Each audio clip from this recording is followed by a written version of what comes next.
Sumaya Buddha from Macau. Jennifer Lister from the US finishing the Długo zbierałem się do nagrania tego odcinka. Maraton du Mont Blanc to było jedno z moich większych biegowych marzeń, odkąd zacząłem interesować się biegami trailowymi i odkąd widziałem, jak chłopaki z Polski rywalizują na tej trasie. Wiązałem z nim mega duże nadzieje, byłem do niego świetnie przygotowany, jednak jak już wiecie, zamiast top 10 zająłem w nim odległe 30 miejsce. Na moment obecny już pogodziłem się z tą porażką i przetrawiłem te emocje, które pojawiły się we mnie zaraz po maratonie. Natomiast nadal zostaje we mnie ukucie przykrości z tego powodu, że przyczyny tego niepowodzenia leżą niestety, ale totalnie poza zasięgiem moich możliwości. Jak to mówią w sporcie, możesz być świetnie przygotowany mentalnie, fizycznie, ogarnąć dietę, ogarnąć całe swoje otoczenie, a jednak ten jeden mały szczegół może przeszkodzić Ci w osiągnięciu końcowego rezultatu. Co to było u mnie? Zapraszam Cię do oglądania relacji z Maratonu du Mont Blanc. Jeżeli jeszcze nie widzieliście dni poprzedzających Maraton du Mont Blanc,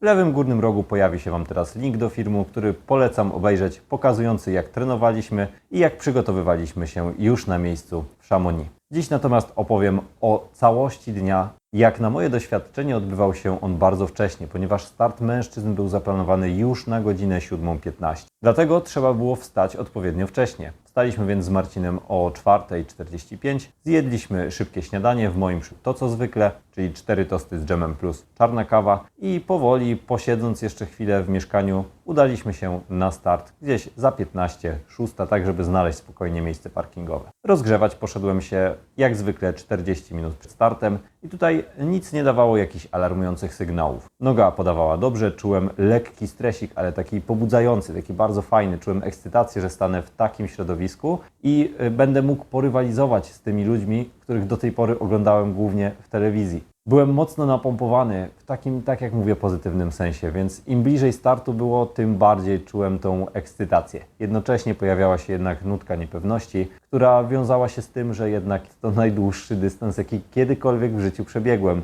naraz. Dlatego też byłem nieco taki zaniepokojony tym, co może się stać na trasie, ale jednocześnie miałem na tą trasę plan i chciałem go zrealizować. Do strefy startu wszedłem około 7:05, a więc 10 minut przed startem. Wcześniej wykonałem pełną rozgrzewkę, kilka rytmów i ustawiłem się w drugiej linii. Czekałem na start z niecierpliwością. Te minuty upływały naprawdę bardzo szybko i w końcu przyszło odliczanie. Ogólnie rzecz biorąc, start w tej atmosferze, start w Chamonix wśród tych wszystkich ludzi, którzy nas obserwują, jest mega pompujący i na ulicach stoi naprawdę mimo wczesnej pory mnóstwo kibiców, co możecie też zauważyć właśnie w wycinkach z relacji live. Ja od początku ustawiłem się w pierwszej grupie. Wiedziałem, że ten pierwszy płaski fragment od początku, czyli od startu w Chamonix do 13,5 km będzie faworyzował moje możliwości, bo tak jak już niejednokrotnie wspominałem, w tym sezonie doszło do mega dużej poprawy, jeżeli chodzi o moje zdolności biegania po płaskim. Tutaj nawiążę do tego, dlaczego byłem tak pewny tego pierwszego odcinka. Tydzień wcześniej wykonałem świetny trening, w którym biegałem odcinki w drugim zakresie intensywności, mówiąc po polsku,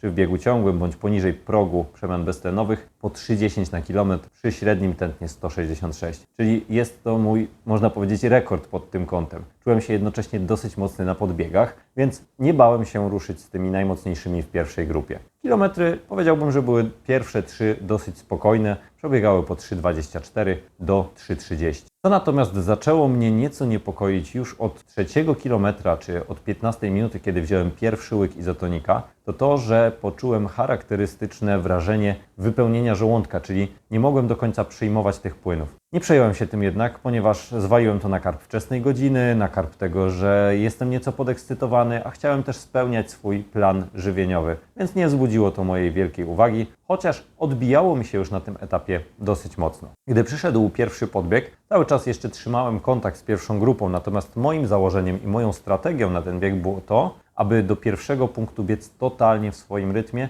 nie przejmując się pozycją, na której jestem i zaatakowanie w drugiej części dystansu, odrabianie też dystansu do rywali na podbiegach. I tak tasowałem się w tej czołówce przez najbliższe te prawie 10 km, Co jednak zwróciło moją uwagę, że zacząłem czuć coraz większy taki dyskomfort żołądkowo-jelitowy. Próba przyjęcia żelu skończyła się tym, że owszem, zjadłem go, natomiast znowu jeszcze mocniej zaczęło mi się odbijać. Takie sytuacje zdarzały mi się na treningach w przeszłości, więc nie za bardzo się tym przejąłem, tylko dalej realizowałem swój plan żywieniowy. Jednak w momencie, w którym zacząłem podbiegać i odczułem charakterystyczną ciężkość na żołądku, która u mnie od razu akurat przekłada się na ciężkość też w nogach, nie ukrywam, że trochę się zmartwiłem. Po raz kolejny jednak zwaliłem to na karp tego, że jest to mój najdłuższy dystans, że mogę czuć pewien stres, że mój organizm może się w ten sposób czuć po prostu i chciałem poczekać do momentu tego podbiegu pod Col de Possets, gdzie chciałem dać dosyć mocno do góry. Dobiegając do pierwszego punktu, byłem chyba na 22 pozycji. Szybko wymieniłem swoje flaski, wziąłem zaopatrzenie od Kasi i Maćka, którym serdecznie dziękuję za support w tym punkcie i zacząłem wspinać się w stronę Col de Possets. Tutaj natomiast wystąpiła jedna reakcja, która dosyć mocno mnie zmartwiła. Zaczęło odcinać mi nogi jednocześnie z pojawiającym się bólem brzucha, zdęciami i odbijaniem. Tutaj już wiedziałem, że może coś być nie tak, natomiast nie czułem jeszcze tego charakterystycznego parcia na dwójkę. Czułem jedynie to, że coś przewraca mi się w żołądku. Jednak po raz kolejny wiedziałem, że jest to długi dystans. Miałem w głowie słowa trenera Andrzeja, który powiedział, że w pierwszej godzinie na pewno tego biegu nie wygrasz, ale możesz go przegrać. Podbiegałem więc w swoim rytmie. Podbiegałem tak, aby nie zgubić zbyt dużo energii, ale jednocześnie tak, aby mocno napierać. Tutaj jednak zdarzyła się taka rzecz, że zacząłem mieć te same problemy co na Mistrzostwach Europy, chociaż tutaj już z zupełnie innej przyczyny. Ponieważ nie byłem nastawiony mentalnie tak, że bałem się tego biegu. Nie byłem nastawiony mentalnie tak, że chciałem gdzieś odpuszczać, ale nie mogłem po prostu wejść na swoje obroty. Nie mogłem wejść na wyższe tętno. Jednocześnie ten dyskomfort w żołądku dosyć mocno się zwiększał. Jednak po raz kolejny mój optymizm powiedział mi, że okej, to nie jest nawet jeszcze połowa trasy, zrób co do Ciebie należy, realizuj swój plan. Natomiast na podbiegu na Col de Possets minęło mnie naprawdę dużo osób. Nie wiem, czy to nie było 4, czy też 5 osób. I co mnie zaniepokoiło, nie byłem w stanie skleić nawet tych zawodników na chwilę. Col de Possets w tym roku przebiegło bez większych widoków, nie było tam tej przepięknej aury, którą obserwujemy, gdy jest słonecznie. Natomiast zbieg stamtąd był o tyle ciekawy, że nie było praktycznie widoczności na więcej niż 20 metrów, dlatego nie wiedziałem, jak daleko przede mną są jacyś zawodnicy, czy daleko jest ktoś za mną. Dlatego zbiegałem własnym tempem i dopiero w momencie, w którym dobiegłem do kogoś, wiedziałem, jak szybko się poruszam. Zbieg, muszę powiedzieć, że wyszedł mi dosyć dobrze, chociaż tutaj pojawiły się kolejne symptomy, a mianowicie kolka. Kolka, która została szybko opanowana, ponieważ jeżeli jeszcze nie widzieliście mojego shorta o kolkach, polecam ten sposób, zobaczcie. I ten sposób pozwolił mi na to, że ona dosyć szybko minęła, natomiast ta charakterystyczna ciężkość już teraz w jelitach, a nie w żołądku, spowodowała, że zacząłem bać się o to, że będę musiał zaliczyć, ale niestety wizytę gdzieś w krzakach po drodze. Natomiast nie doszło na szczęście do takiej sytuacji na tym zbiegu. W pewnym momencie na zbiegu przy wymijaniu jednej z zawodniczek na zakręcie, na zakosach, wywróciłem się, otarłem sobie nieco łokieć, otarłem sobie kolano, ale nie było to nic wielkiego. Standardowy upadek, jak to przy trailu. Ten zbieg z Col de Possets do Vallorcine wspominam bardzo dobrze, ponieważ tam mijałem zawodników, tam nadrabiałem trochę tego dystansu, dlatego wlała się we mnie nowa nadzieja, że jednak, ale jestem w stanie przyspieszyć, że trochę odrabiam do takich ludzi, którzy biegną przede mną. Z tym, że ta nadzieja została bardzo szybko zniszczona w momencie, w którym wbiegałem na punkt. Tutaj już byłem nieco poza swoimi założeniami czasowymi, ponieważ bodajże dobiegłem do Vallorcine w około 2 godziny. I tu nasilił się na tyle ten ból i na tyle weszła ta słabość, która jest związana z dolegliwościami żołądkowo-jelitowymi. Kto z Was je kiedykolwiek miał podczas biegania, ten wie, jakie jest to odczucie. Ciężko jest przyspieszyć. Jedyne, co jesteśmy w stanie robić, to myśleć o tym dyskomforcie i starać się napierać na tyle, na ile możemy, ale jednocześnie wzbudziło to we mnie taki strach, że kurczę, żebym nie zwymiotował tylko, żebym nie dostał zaraz jakieś biegunki. Ale jednak wypełniałem dalej swój plan żywieniowy, biegłem na tyle, na ile mogłem i tutaj już się pogodziłem trochę z myślą w tym Vallorcine, że może nie osiągnę swojego założonego czasu, czyli 3:45, które zamierzałem, powiedzmy, na tej trasie,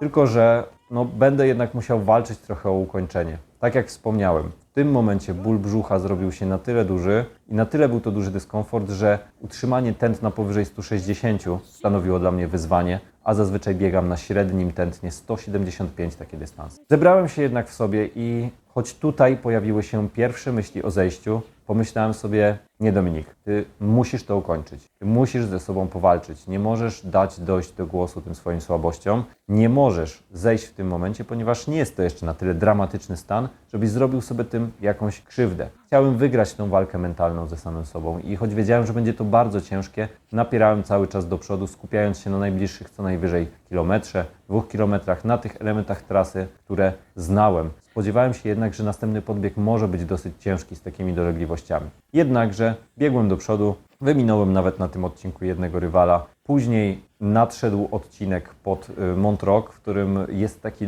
lekki podbieg, który normalnie przecież biegałbym około 4 minut na kilometr, może 4,30, a tutaj nie byłem w stanie rozwinąć tempa poniżej 5 minut nawet. Dlatego biegłem, ale mogę powiedzieć, że biegłem z takim nastawieniem, że chcę to już ukończyć. To była już walka ze samym sobą, to nie była już walka o miejsca, ponieważ ta odeszła w momencie, w którym zaczęły się te dolegliwości. I wbiegając na kolejny podbieg, ujawniło się właśnie to, że nie da się biegać z takimi dolegliwościami. Tam musiałem momentami bardzo mocno zwalniać, tętno na podbiegu nie przekraczało 165, a zbiegać nie mogłem z tego względu, że od razu pojawiała się większa kolka i dolegliwości, ale w tym obszarze dolnym, okołojelitowym. Zbieg, który był za taką hopką, którą pokonuje się z Trele-Champs do Argentière, pokonałem bardzo wolno, a przecież rok temu podczas maratonu du Mont Blanc, kiedy biegłem 23 km, tam dosłownie fruwałem i prowadziłem na tym odcinku. Zaczął się natomiast później jeden z tych najtrudniejszych momentów na tym biegu. Dla mnie na pewno najtrudniejszy mentalnie,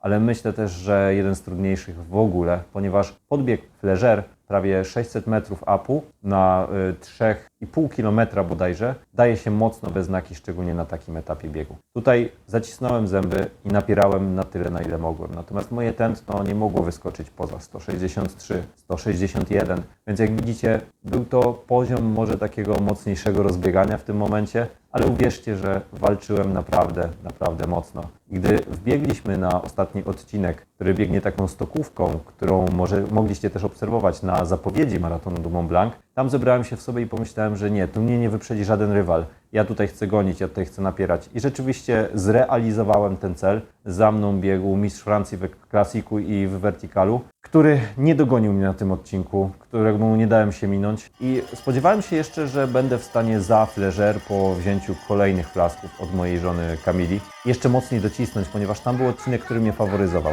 Czyli techniczny zbieg, zakosy, po skałach, coś co lubię, co umiem dobrze robić. Tutaj natomiast po raz kolejny ten ból brzucha już tyle mocno mnie ograniczał, że zbiegałem na średnim tym 145, 146, więc jak widzicie było to rozbieganie. Tutaj nie nadrabiałem do nikogo, nie traciłem do nikogo. Szczerze Wam powiem, że nie wiedziałem nawet na jakiej pozycji biegnę, ale naprawdę bardzo mocno chciałem ten bieg ukończyć i poza tym, że momentami bardzo mocno cisnęło mnie na tą przysłowiową dwójkę, to nie uległem temu odczuciu i wiedziałem, że już dobiegnę do mety. Zobaczyłem na jakieś 3 km do końca, że goni mnie jeszcze jeden rywal i to była kolejna mentalna walka, którą stoczyłem ze sobą, ponieważ tam stwierdziłem, że ja nie dam się wyprzedzić. Ja nie mogę stracić tego miejsca, które mam. Po raz kolejny była to mocna mentalna walka i brzuch tu bolał mnie już naprawdę dosyć mocno, ale zebrałem się jeszcze w sobie i tą ostatnią pętlę po mieście przebiegłem, myślę, że dosyć szybko, może nie najszybciej jak potrafię, ale na pewno tak, że utrzymałem tą moją przewagę nad następnym zawodnikiem. Pomimo tego, że wbiegając na metę, biegnąc tym szpalerem ludzi, tą cudowną atmosferą, którą oni przytworzą przez całe miasteczko, przez całą tą pęterkę miasteczka, odczuwałem tam bardzo dużą przykrość z powodu tego, że nie spełniłem tego swojego potencjału. Nie mogłem dać z siebie wszystkiego i szczerze powiem, że zacząłem się winić trochę za to, że może po raz kolejny odpuściłem mentalnie, może po raz kolejny coś mnie zaatakowało, ale jak zaraz Wam opowiem, niestety, ale przyczyny leżały nie do końca w mojej kontroli. Więc biegając na tą metę, czułem tą atmosferę. To było naprawdę przepiękne i każdemu życzę biegaczowi doświadczenia takiej mety, takiego miejsca w Chamonix, w którym mimo tego, że jesteś na odległym miejscu, wszyscy Ci kibicują, chcą zbijać z Tobą piątki. No jest to naprawdę bardzo, bardzo pozytywne odczucie i tutaj muszę powiedzieć, że nie spodziewałem się tego, że tak wbiegnę na metę. Zobaczyłem tylko szybko na tablicy, że jestem 30, czyli jest to punktowane miejsce, jest to nadal miejsce, które umożliwia awans do wielkiego finału Goldena, natomiast wiecie, nie po to tutaj przyjechałem. Więc główne odczucia, które pojawiły się poza przejmującym bólem brzucha na mecie, takim, że musiałem sobie na chwilę uklęknąć, pooddychać, trochę rozluźnić ten brzuch, to było takie odczucie nie tyle niesprawiedliwości, co tego, że zawiodłem się. Zawiodłem się bardzo mocno na sobie, zawiodłem się mocno na swoim organizmie. Nie tego się spodziewałem po tym biegu i nie to chciałem tutaj osiągnąć. Dla mnie ta meta i całe wsparcie, które też otrzymywałem od ludzi, którzy później komentowali rolkę stworzoną przez King Runnera, było bardzo pozytywnym odczuciem później już. Natomiast w momencie, w którym zobaczyłem Jędrka, który jak podejrzewałem będzie chciał powiedzieć jakieś kilka słów, zrobić ze mną wywiad, to powiem szczerze, ja bardzo lubię rozmawiać, bardzo lubię się kontaktować z wami, dawać wam informacje na temat wszystkiego tego, co robię. Natomiast tutaj wiedziałem, że nie będę miał ochoty mówić nic, ale tu naprawdę duży uścisk i plus dla Jędrka za reakcję na mecie, w której powiedział mi właśnie, że na rozmowę to będziemy jeszcze mieli czas, a teraz chodź się przytul. I to jest naprawdę duża empatia ze strony osoby, która świetnie zna to środowisko. Dlatego w tym miejscu całej ekipie King Runnera, nie tylko tym obecnym tam w Chamonix, ale wszystkim, którzy tworzą tą ekipę i którzy razem z nami, zawodnikami, pomagają rozwijać te biegi górskie w Polsce, serdeczne dzięki. To dzięki nim możecie tak naprawdę często oglądać te materiały. To dzięki nim możecie widzieć zza kulis, jak wyglądają nasze przygotowania, czy jak wyglądają nasze emocje. I to w końcu oni dla większej grupy ludzi stanowią pierwsze źródło informacji na temat zagranicznych zawodów. A pamiętajcie, że możecie ich w tym wesprzeć. Pamiętajcie, że kupując prenumeraty King Runnera, wspieracie ich właśnie w tej misji szerzenia biegów górskich, popularyzacji i relacji też dla Was, ponieważ dzięki właśnie temu wsparciu w postaci Waszej opłaty za prenumeratę King Runner może pozwolić sobie na wysyłanie swojej redakcji w takie miejsce jak na przykład do Chamonix. Od razu zaznaczam, że nie jest to materiał sponsorowany. Jest to po prostu duża wdzięczność z mojej strony za to też, jak traktują nas zawodników pro. Dlatego link do prenumeraty znajdziecie w opisie. Podsumowując ten bieg, muszę powiedzieć, że byłem do niego naprawdę bardzo dobrze przygotowany. I rzeczy, które zdarzyły się na trasie, są dla mnie nieco, może teraz już wytłumaczalne w momencie, w którym to nagrywam. Natomiast wtedy nie rozumiałem tego, dlaczego tak się stało, dlaczego nie spełniłem tego swojego potencjału. I poczułem frustrację, bardzo dużą frustrację. Też przypomniały mi się od razu po tej mecie słowa Jakuba Szymańskiego, który wygrał 110 metrów przez płotki na Mistrzostwach Polski w tym roku, wyrównując rekord Polski, który w wywiadzie po tym sukcesie powiedział dziennikarzowi, że on od dawna mówił, że stać go na taki wynik. On od dawna wszędzie to powtarzał, że on to wiedział, że to wynikało z treningu, że to wynikało z jego samopoczucia, ale jakoś dotychczas na zawodach nie mógł tego sprzedać. W końcu to zrobił, w końcu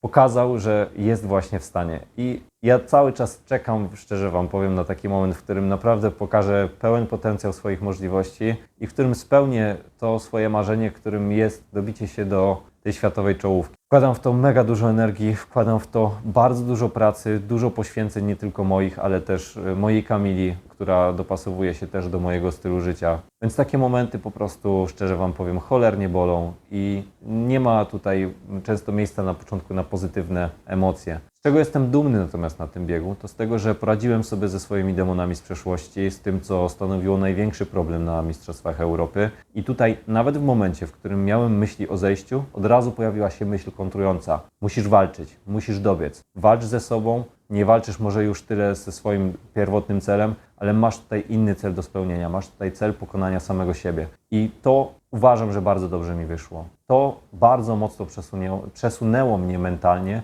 jako zawodnika i ten dyskomfort, który doświadczałem przez ponad 2 godziny biegu, jest też pewną nauką i tak na to staram się patrzeć. To był właściwie, można powiedzieć, jedyny pozytywny aspekt dla mnie tego biegu. Natomiast to, co było przyczyną tego występu, okazało się dopiero kilka dni później. Dzisiaj mamy piątek, czyli jesteśmy już 5 dni po starcie w Chamonix. Bezpośrednio po tym biegu dostałem dosyć ostrej biegunki. Później przez kilka następnych dni dosyć mocno się to utrzymywało, łącznie ze spoczynkiem, nie tylko w trakcie wysiłku, ale również w trakcie normalnego, codziennego funkcjonowania, więc prawdopodobnie, patrząc na to, że wszyscy jedliśmy, piliśmy to samo, złapałem jakąś bakterię, która spowodowała u mnie te dolegliwości żołądkowo-jelitowe. powodowało osłabienie i widzicie, brak możliwości rywalizacji na tym najwyższym poziomie. Co cholernie boli, ponieważ nie jest to do końca rzecz, która jest ode mnie zależna. Może popełniłem jakiś błąd, może piłem wodę, która nie była do końca sprawdzona, czy może jadłem jakieś produkty, których do tej pory nie jadłem. Nie wiem, wszystko co analizowałem przed startem było bardzo podobne jak przed poprzednimi. Więc jest to czynnik typowo losowy, z czym jeszcze trudniej, szczerze Wam powiem, się pogodzić i jest ciężka chwila w takim życiu sportowym, ponieważ w momencie, w którym jedno z Twoich marzeń musi jeszcze mocno poczekać, w momencie, w którym wszyscy inni trąbią i świętują sukcesy, jest naprawdę bardzo, bardzo ciężkie. Wierzę jednak, że ta droga, którą przechodzę, będzie owocowała w przyszłości i że, tak jak mówię, zawsze to, co powtarzam, że czuję się mocny, nie ukrywam tego, o co walczę, że walczę o tą pierwszą dziesiątkę, że chcę rywalizować z tymi najlepszymi na świecie i wiem, że jestem na to gotowy. Czekam na moment, w którym po prostu się to stanie. Zanim jednak skończymy ten materiał, muszę podziękować jeszcze 2 instytucjom, dzięki którym tak naprawdę moja ta biegowa kariera przez ostatnie 2 lata nabrała bardzo dużego rozpędu. I pierwszą z nich jest oczywiście Salco, Salco Therapy, czyli firma z Łapczycy, główny sponsor naszego teamu, Hoka Garmin teamu. Cichy, nie ujawniający się nawet w tytule teamu, natomiast wspierający nas jako zawodników chyba w stopniu największym, jakim sobie możemy wyobrazić. I to dzięki Marcinowi i ekipie Salco mam wsparcie na te wyjazdy zagraniczne. Mogę myśleć w ogóle o rywalizacji z najlepszymi zawodnikami na świecie, więc serdeczne tutaj dzięki. I po raz kolejny nie jest to materiał sponsorowany, ale jeżeli chcecie też wspierać takich ludzi, którzy później budują społeczność biegów górskich w Polsce, którzy wpływają na profesjonalizację tej dyscypliny. Koniecznie zerknijcie również na stronę Salco, którą znajdziecie także w opisie. Kupujcie ich produkty, wspierajcie swoją regenerację w sposób naturalny za pomocą salonek, o których też możecie przeczytać u mnie na profilu i wspierajcie też w ten sposób sport. Natomiast drugą firmą jest właściwie, można powiedzieć, moja marka własna, czyli Symferia, która już w tym momencie składa się z kilku bardzo, bardzo dobrych specjalistów, dzięki pracy których ja również oczywiście zyskuję środki na to, że mogę realizować swoje marzenia, więc wszystkim tutaj terapeutom Symferii stokrotne dzięki. Dziękuję za to, że budujecie ze mną to wszystko. A Wam, drodzy kibice i drodzy słuchacze, serdecznie polecam usługi wszystkich moich terapeutów. Zapraszam Was do nas. Składamy się z zespołu ludzi aktywnych, rozumiejących biegaczy, rozumiejących sport, wiedzących jak ważny jest taki powrót do sprawności, ale jednocześnie powrót mądry, powrót bezpieczny. Otoczymy Was najlepszą opieką, jaką tylko umiemy i link do Symferii również znajdziecie w opisie. Nie jest to oczywiście koniec sezonu. Dla mnie zostały jeszcze 3 starty w Goldenie. Jeden na Tatra Skyu, czyli 17 sierpnia. Mam nadzieję, że wszyscy się tam zobaczymy, że zrobicie hałas na Starorobociańskim i że pokażemy ludziom, jak kibicuje się w Polsce. I pozostałe 2 starty w Stanach. Chociaż też Wam powiem, że szczerze mówiąc pojawiły się trochę takie myśli, że może odpuszczę jednak ten cykl w tym roku, skoro mi tak nie poszło. Ale nie, chcę walczyć, chcę dalej sprawdzać się z tymi najlepszymi, bo wiem, że tylko to przesunie mnie do przodu. Wygrywanie lokalnych biegów, rywalizacja bez żadnej konkurencji już mnie nie interesuje. Chcę być w gronie tych najlepszych i do tego właśnie dążę. Dziękuję również wszystkim Wam, kibicom, wszystkim, którzy byli tam na miejscu, wszystkim, którzy wspierają mnie na co dzień i za ten bardzo pozytywny odzew, który otrzymuję od Was po tych porażkach, które ostatnio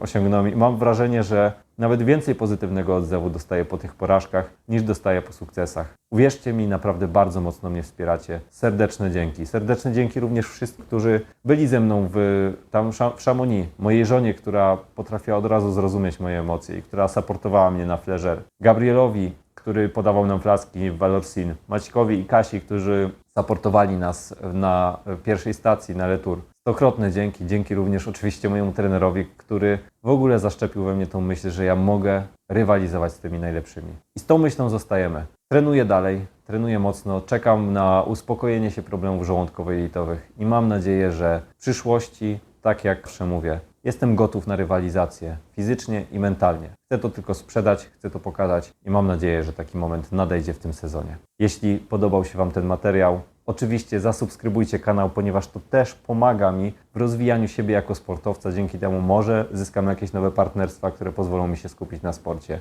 Zostawcie łapkę w górę, zostawcie komentarz i do zobaczenia w kolejnych materiałach.